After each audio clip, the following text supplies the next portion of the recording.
My mother-in-law went on a rant when she heard we were adopting.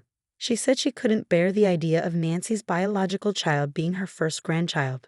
She even suggested divorcing my husband and then adopting, or sending the child to foster care. But I'm Nancy, and I won't abandon my brother-in-law's child just to please her. So fine. I'll do what she wants. I'm 45 years old and recently moved to the countryside, where I used to live as a child. With remote work being so common now, I can live wherever I want. My allergies were awful in the city, but they've calmed down here with the cleaner air. Country life might not be for everyone, but it suits me just fine. Sure, the nearest supermarket is far and the houses are spread out, but I love the open space. I used to think city life was a pain when I was in my late 20s. Back then, I had just married Ken, and we were really close. But there was a big problem. Ken's mom was way too attached to him.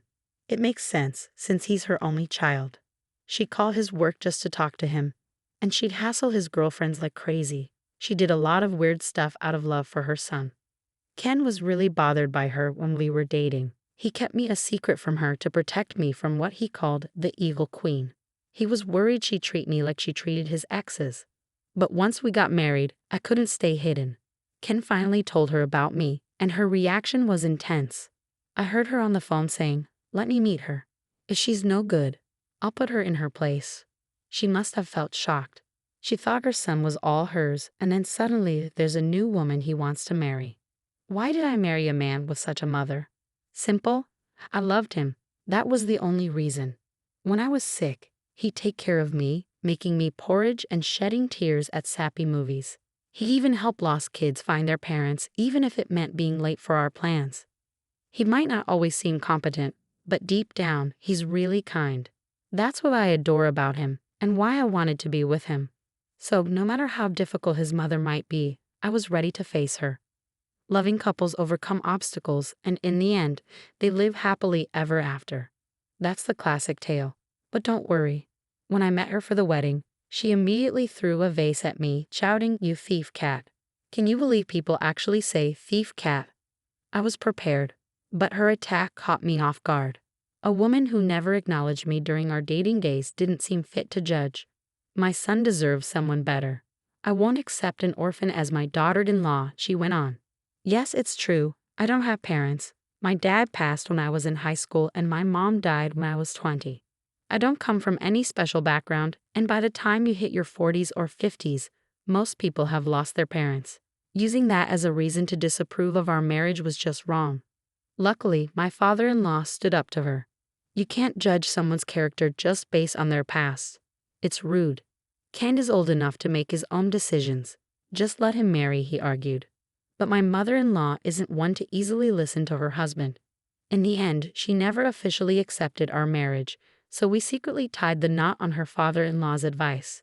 Even if we waited forever, she'd never give her blessing. I wanted to be with my husband in this life and the next. But that didn't mean I'd give up on our marriage in this life. I was ready to live as a married couple without ever telling my mother-in-law. A few months after we got married, we unexpectedly ran into her while shopping. Both of us proudly wore our engagement and wedding rings on our left hands. We were completely wrapped up in our newly Bliss, happily strolling hand in hand while shopping, much to my mother-in-law's annoyance. She instantly caught sight of our rings and erupted into a tirade right there in the middle of the supermarket, oblivious to the curious glances from other shoppers. It turned out she'd been told by my father-in-law that we had called off our marriage and broken up. Neither my husband nor I knew about this story. Apparently, my father-in-law had shared it on his own. Feeling betrayed by both her husband and her son, my mother-in-law was livid. While I understood my father-in-law's intention to protect us, I couldn't help but regret not coordinating our story better to avoid such an easily uncovered lie. It must have hurt her deeply to be deceived in such a way. Her grip on my husband tightened, and despite his attempts to distance himself, she refused to let go. She began showing up at our doorstep daily, and eventually she moved in without so much as returning to her own home. Why did we allow her entry, you wonder? Well, each day she'd ring the doorbell, shouting through the thin walls, "Let me in. Are you planning to leave me out in the cold?" We had no choice but to let her in, at least temporarily. We attempted to remove her from our home several times, but she would always go to the police, claiming, "My son and his wife kicked me out." Feeling sympathetic toward the authorities, I decided to handle this family matter privately, although I had no clue how to deal with it. Despite numerous arguments and my husband's repeated demands for her to leave, she stubbornly refused. In fact, she seemed to relish the idea of being disliked. If she could wear us down and make us give up, it would be a victory for her, so she put all her energy into it. Her harassment toward me escalated. She would throw away my things without asking and ruin my cooking by pouring vinegar into it, making it inedible. These were just the beginning. What shocked me most was the garbage she left out. I discovered bags marked with "stupid" at the collection site. When I turned them around, I found "Nancy Thief Cat" written on the other side, forcing me to flip them again. At first, my father-in-law would visit daily, hoping to take her home, but eventually he stopped coming. My husband, too, became too busy and exhausted from arguing with his mother. Instead of insisting she leave, he started ignoring her. He even told me, "Don't bother cooking for my mom. Pretend she's not here." It was disheartening to see my kind husband pushed to this point, a testament to my mother-in-law's tenacity. Initially hurt by her son's neglect, she seemed determined to drive us apart. She shamelessly continued living in our home. Then one day we received devastating news. My brother and his wife had tragically died in a car accident while out with their family. Losing my supportive brother and kind sister-in-law was incredibly painful. But I couldn't afford to just wallow in grief. They left behind a 5-year-old son, Kyle. At the funeral and wake, relatives were passing around responsibility, asking, "Who will take care of him?" Nancy would be the best option. But what if Nancy refuses? Despite feeling somewhat distant from these relatives, their callousness was unsettling. I had always cherished Kyle as my first nephew and felt a strong bond with him, wanting to care for him if possible. But I worried about the impact on him of losing his parents and then being taken in by his aunt and uncle. Most importantly, I feared my husband's reaction. However, before I could even broach the subject, my husband said, "If Kyle doesn't mind, let's take him in ourselves." Kyle expressed his desire to live with us, so I decided to formally adopt him as my son. What about this child? On the day I brought Kyle home, my mother-in-law stared at him expressionlessly. My husband stayed silent, so I spoke up. "He's my nephew. We're going to raise him as our son." With the knowledge of my brother and his wife's passing, my mother-in-law seemed to grasp the situation from just that one sentence. "You're bringing in that child?" she questioned. "Yes, we're moving forward with the adoption process." Adoption, can you believe it? That child is Nancy's blood relative. I can't bear the thought of such a child becoming my first grandchild. Get a divorce and then adopt him, or better yet, send him to a foster home. Suddenly, my mother-in-law erupted in anger, leaving poor Kyle bewildered by her outburst. "Why do we need your approval to care for this child? Please don't meddle in our marriage." "Absolutely not. That child will become my first grandchild, right? A child who doesn't share a drop of Ken's blood. I will never accept that," she declared, hurling the remote control at us. In an instant, my husband rushed to shield Kyle from the impact. "Kyle will simply be our adopted son, and nothing changes between him and you," I reassured her, but it felt like speaking to someone who refused to listen. "She's not against Kyle being adopted. She just can't stand the fact that we're still married," my husband muttered, his tone filled with frustration. Well, if that's what she wants, my husband and I nearly said simultaneously that day, understanding that staying in that house wouldn't be good for Kyle. We decided to leave and move to a hotel. It's frustrating to have to leave our own home, but it's for Kyle's well-being. We see it as a temporary inconvenience until we can finally find a way to remove my mother-in-law from our lives for good. A week later, my husband and I finally returned home. It seemed even my stubborn mother-in-law was concerned, as we hadn't been back for a while. There was a moment of relief on her face when she saw us, followed by a smile. It seemed she was pleased that Kyle wasn't with us. "You've given up on the adoption," she said cheerfully. Neither my husband nor I replied as we quietly made our way to the living room. "You two went ahead with a marriage against my wishes, and now an adoption. That's just absurd.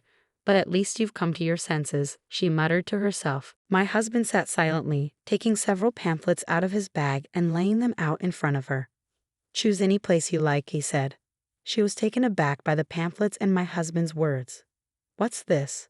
What do you mean? You told us to choose between divorce or a facility, correct?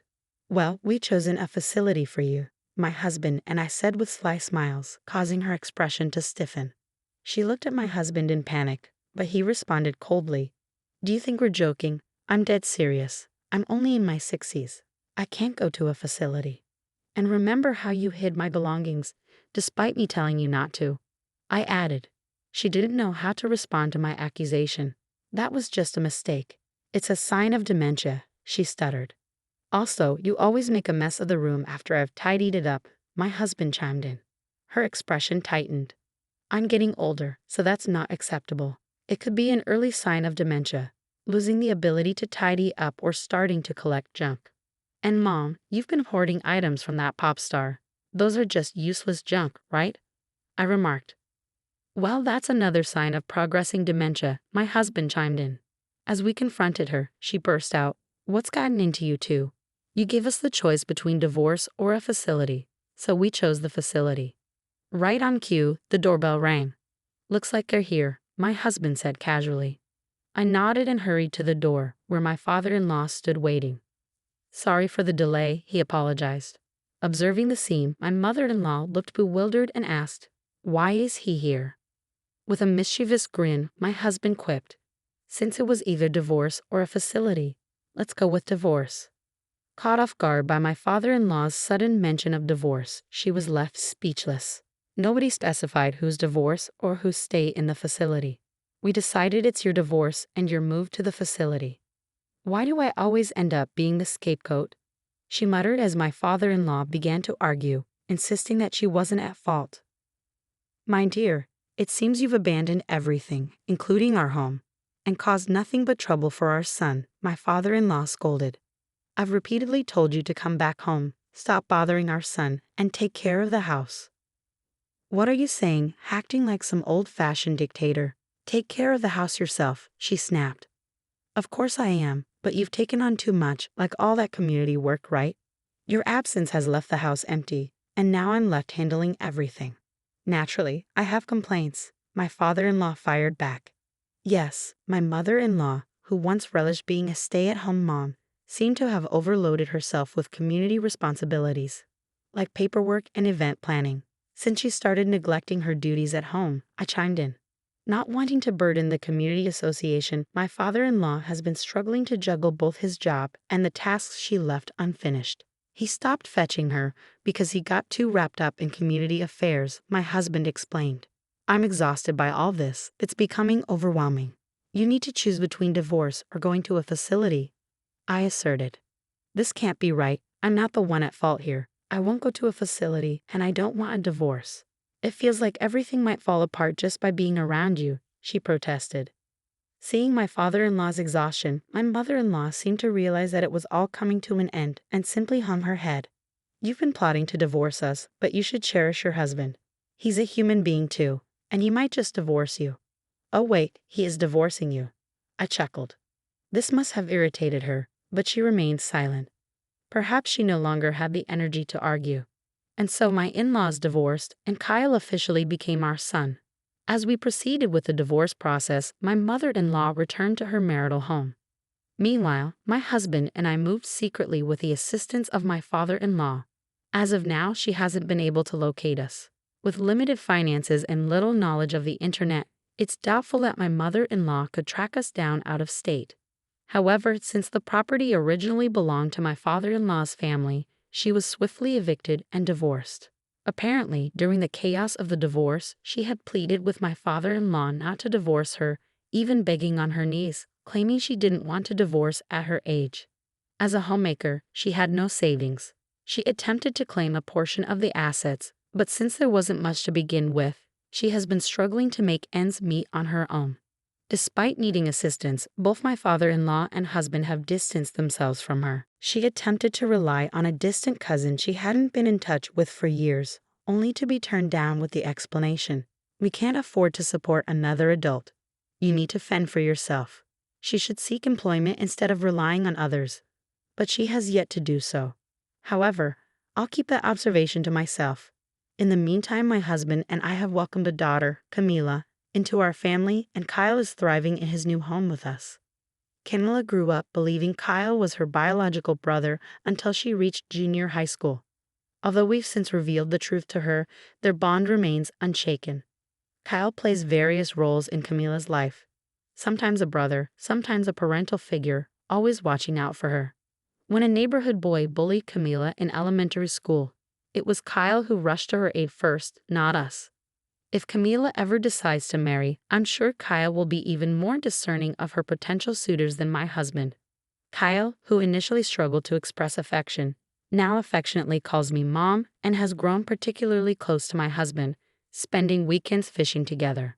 Honestly, I can't help but feel a twinge of envy at their bond. Kyle is the cherished child left behind by my dear brother and his wife, and I'm committed to nurturing him as my own for the rest of my days. Now, let's take a look at what the boys have caught and whip up a delicious dinner with my daughter. I'll put my homemaking skills to the test and impress everyone. Just kidding.